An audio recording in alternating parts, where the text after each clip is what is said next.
Hello વિદ્યાર્થી મિત્રો, આજે આપણે ધોરણ 10 સામાજિક વિજ્ઞાનની જે એકમ કસોટી લેવાઈ છે 22/8/2024 એનું સંપૂર્ણ પ્રશ્ન બેંકનું સોલ્યુશન જોઈ રહ્યા છીએ.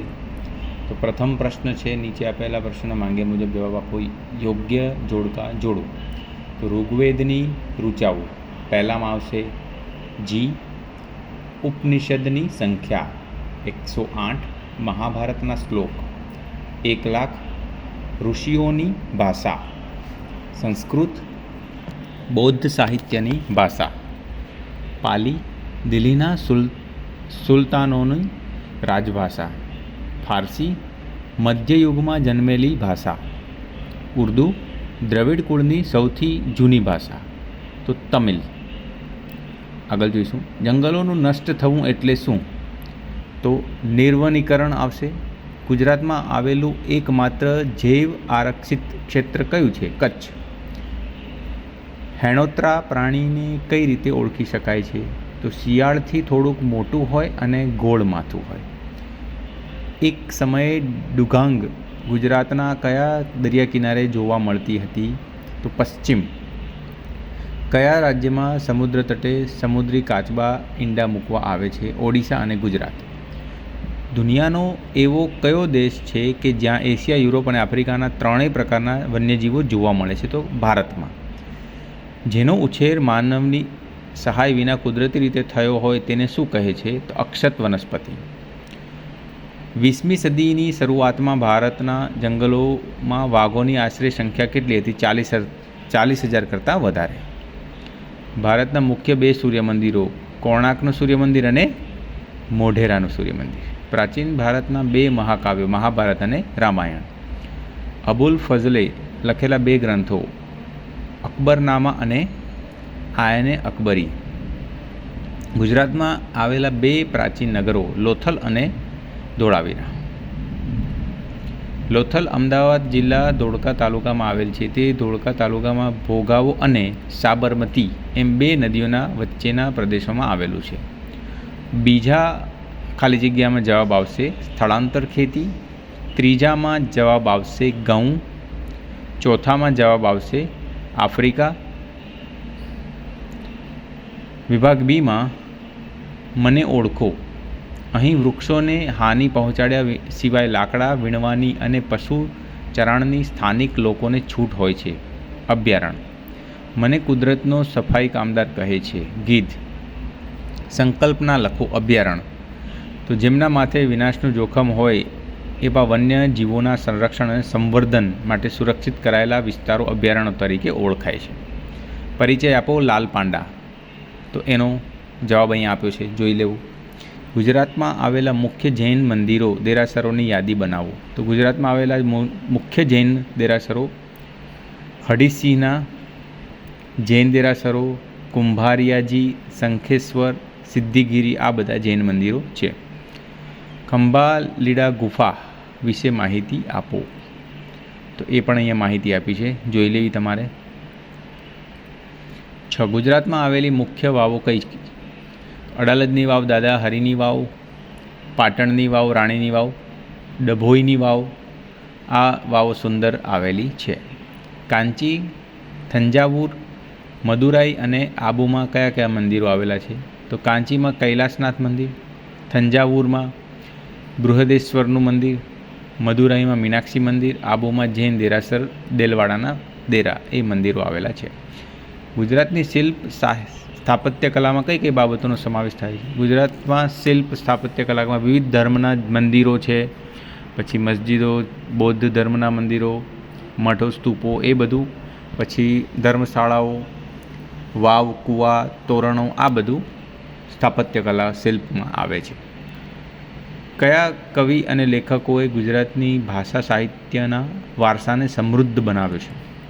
નરસિંહ મહેતા, મીરાબાઈ, દયારામ, અખો, પ્રેમાનંદ, પ્રીતમ, ગંગાસતી જેવા સાહિત્યકારોએ પદો, ગીતો, ગરબી, છપ્પા, આખ્યાન, કાવ્યો વગેરે રચીને ગુજરાત સાહિત્યના વારસાને સમૃદ્ધ બનાવ્યો. નીચેનામાંથી અખીર ખુસરોની કૃતિઓ કઈ કઈ છે શોધીને લખો. તો આશિકા, નૂર, સિપિહર, કિરાતુલ સદાયન, આ બધી અમીર ખુસરોની કૃતિઓ છે.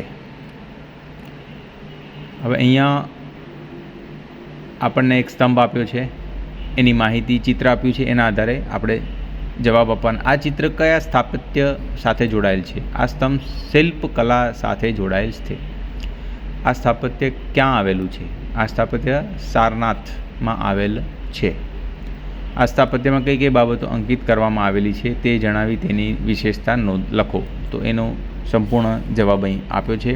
આ સ્તંભની ટોચ ઉપર ચારેય દિશામાં મુખ રાખીને એકબીજાની પીઠ ટેકવીને ઊભેલા 4 સિંહોની આકૃતિ છે. તેથી એ સિંહોની નીચે ચારે બાજુ 4 ધર્મ ચક્રો અંકિત કરેલા છે. આ ઉપરાંત તેમાં હાથી, ઘોડા અને બળદની આકૃતિઓ પણ છે. તફાવત આપો વન સંરક્ષણ અંગેના ઉપાયો અને વન્ય જીવ સંરક્ષણ અંગેના ઉપાયો. તો એની માહિતી અહીંયા આપી છે. તફાવત 3 તફાવત આપ્યા છે, જોઈ લેવા. ભારતમાં જંગલોમાંથી કયા કયા પ્રાણીઓ અને પક્ષીઓ લુપ્ત થઈ રહ્યા છે, યાદી આપો. તો વાઘ, ચિત્તો જેવા હિંસક પ્રાણીઓ લુપ્ત થઈ ગયા છે. ગીધ, ગુલાબી ડોકવાળી બતક, સારસ, ઘુવડ, ચિલોત્રો વગેરે પક્ષીઓ લુપ્ત થઈ ગયા છે. નદીઓના મીઠા પાણીમાં જોવા મળતી મગરની પ્રજાતિ ઘડિયાળ, ગંગે ડોલ્ફિન એ પણ લુપ્ત થઈ ગયા છે. કાચબાની જે ઓડિશા અને ગુજરાતના દરિયા કિનારે ઈંડા મૂકવા આવતી એ પણ પ્રજાતિ લુપ્ત થવાના આરે છે. ગુજરાતમાં નર્મદા, તાપી, મહી અને સાબરમતી નદીમાં જલ બિલાડી પણ લુપ્ત થઈ ગઈ છે. મગફળી નીચેના મુદ્દા આધારિત નોંધ લખો. જમીન, તાપમાન, વરસાદ, રાજ્યો અને ગુજરાતના જિલ્લાઓ. તો એની માહિતી અહીંયા આપી છે, જોઈ લેવી. કોફીના છોડ કોઈ મોટા વૃક્ષની છાયામાં ઉછેરવામાં આવે છે, કારણ આપો. તો કોફીનો છોડ 15થી 28 ડિગ્રી સેન્ટીગ્રેડ તાપમાન માફક આવે છે. આથી વધુ તાપમાન કે સૂર્યનો સીધો તાપ માફક આવતો નથી, એટલા માટે. ભારતમાં કયા કયા ઔષધીય અને મસાલા પાકોનું ઉત્પાદન થાય છે? તો જીરું, વરિયાળી, ઉસબગુલ, ધાણા, મેથી, રાઈ. તો આ રીતની બધી માહિતી છે, જોઈ લેવી તમારે. મધ્યકાલીન યુગમાં હિન્દી અને તેને સંબંધિત ભાષાઓમાં કયા ગ્રંથોની રચના થઈ હતી? તો અહીંયા એની સંપૂર્ણ માહિતી આપી છે, અને જે ગ્રંથો છે એની રેડ કલરમાં હાઇલાઇટ કર્યા છે, તો તમારે જોઈ લેવા.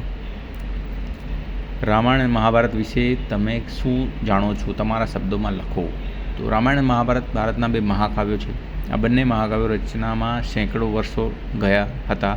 ઈસવીસનની 2જી સદીમાં આ મહાકાવ્યોનું વર્તમાન સ્વરૂપ મળ્યું હતું. મહાકવિ વાલ્મીકીએ રચિત રામાયણ એક મહાન સાહિત્ય કૃતિ છે. તે મહાભારત કરતાં ઘણું નાનું છે. તો અહીંયા બધી માહિતી છે, જોઈ લેવી. પ્રાચીન ભારતના નગરોની રચના કેવી રીતે કરવામાં આવતી હતી તેનું વિભાગો સાથે વર્ણન કરો. તો એની સંપૂર્ણ માહિતી અહીંયા આપી છે, જોઈ લેવી. અમદાવાદમાં આવેલા જોવાલાયક સ્થળો કયા કયા છે એ લખો. તો જગન્નાથ મંદિર, ગીતા મંદિર, ભદ્રકાળી મંદિર, વેદ મંદિર, જમાલપુર. અમદાવાદ 3 દરવાજા નજીક આવેલ જામા મસ્જિદ, બારીક કોતરણીવાળી સીદી સૈયદની જાળી. તો આ રીતની બધી માહિતી છે, તમારે જોઈ લેવી. વિભાગ ડીમાં નીચે આપેલ કૃષિ પેદાશોનો 4 વિભાગોમાં વર્ગીકરણ કરો. તેમાંથી કોઈ પણ એક પાક વિશે ધાન્ય પાક, કઠોળ, તેલબિયા અને રોકડિયા પાક એમાં વર્ગીકરણ કરવાનું છે. તો ધાન્ય પાકમાં ડાંગર, બાજરી, મકાઈ અને ઘઉં. કઠોળમાં ચણા, મગ, વાલ, અડદ. તેલીબિયામાં સોયાબીન, એરંડા, સૂર્યમુખી, તલ. અને રોકડિયા પાકમાં કપાસ, શણ, તમાકુ, શેરડી. તો એમાંથી આપણે ડાંગર વિશે અહીંયા માહિતી લખી છે, તમારે સંપૂર્ણ માહિતી જોઈ લેવી. 2 કપાસના પાકને અનુકૂળ સંજોગો વર્ણવી. ભારતના કયા કયા રાજ્યો અને ગુજરાતના કયા કયા જિલ્લામાં આ પાકનું વધુ ઉત્પાદન થાય છે તે જણાવો. તો કપાસ વિશે માહિતી આપી છે કે 20થી 35 ડિગ્રી સેલ્સિયસ તાપમાન અને 30થી 70 સેમી વરસાદ અનુકૂળ આવે છે. કપાસના પાકનો સમયગાળો 6 થી 8 માસનો હોય છે. હિમથી કપાસના પાકને નુકસાન થાય છે. ભારતમાં ગુજરાત, મહારાષ્ટ્ર, તેલંગાણા, કર્ણાટક, આંધ્રપ્રદેશ, હરિયાણા, રાજસ્થાન, પંજાબ, તમિલનાડુ અને ઓડિશા વગેરે મુખ્ય ઉત્પાદક થાય રાજ્યો છે.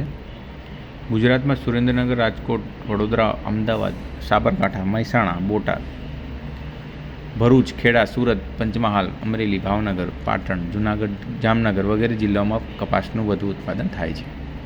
પ્રાચીન ભારતમાં કઈ 4 મહાન વિદ્યાપીઠો આવેલી હતી, તેમાંથી ગુજરાતમાં આવેલી વિદ્યાપીઠ વિશે માહિતી આપો. તો ભારતમાં નાલંદા, તક્ષશિલા, વારાણસી અને વલભી એમ 4 મહાન વિદ્યાપીઠો આવેલી હતી. એમાંથી ગુજરાતમાં વલભી વિદ્યાપીઠની માહિતી આપી છે, જોઈ લેવી. 4 નંબર, તમને આપેલ ભારતના રેખાંકિત નકશામાં નીચેના સ્થાનો યોગ્ય સંજ્ઞાઓ વડે યોગ્ય સ્થાને દર્શાવવું. તો ડાંગર ઉત્પન્ન કરતું રાજ્ય, મગફળી પકવતું પ્રદેશ, કોફી ઉત્પાદન કરતો પ્રદેશ અને શેરડી પકવતું રાજ્ય. તો અહીંયા જુઓ, ચિહ્ન અને પાક વિગત ડાંગર, મગફળી, કોફી, શેરડી આપી છે, સામે એનું ચિહ્ન આપ્યું છે. તો ડાંગરની વાત કરીએ તો ડાંગરમાં આ જે પ્રદેશ છે ત્યાં સારું એવું ઉત્પાદન થાય છે. મગફળીની વાત કરીએ તો ગુજરાતમાં આ જે પ્રદેશો બતાવ્યા છે ત્યાં સૌરાષ્ટ્રના મગફળીનું ઉત્પાદન સારું એવું થાય છે. પછી કોફીની વાત કરીએ તો દક્ષિણ ભારતમાં જે પ્રદેશો અહીં બતાવ્યા છે ત્યાં કોફીનું વાવેતર ઉત્પાદન સારું થાય છે. અને શેરડીની વાત કરીએ તો ઉત્તર ભારતમાં જે અહીંયા વિસ્તાર બતાવ્યો છે ત્યાં શેરડીનો પાક સારો એવું થાય છે. તો આ રીતના વિદ્યાર્થી મિત્રો આપણે સંપૂર્ણ એકમ કસોટી ધોરણ 10 સામાજિક વિજ્ઞાનનું સોલ્યુશન જોયું. તો આ વિડીયો કેવો લાગ્યો કોમેન્ટ કરીને જરૂરથી કહેજો. ધન્યવાદ.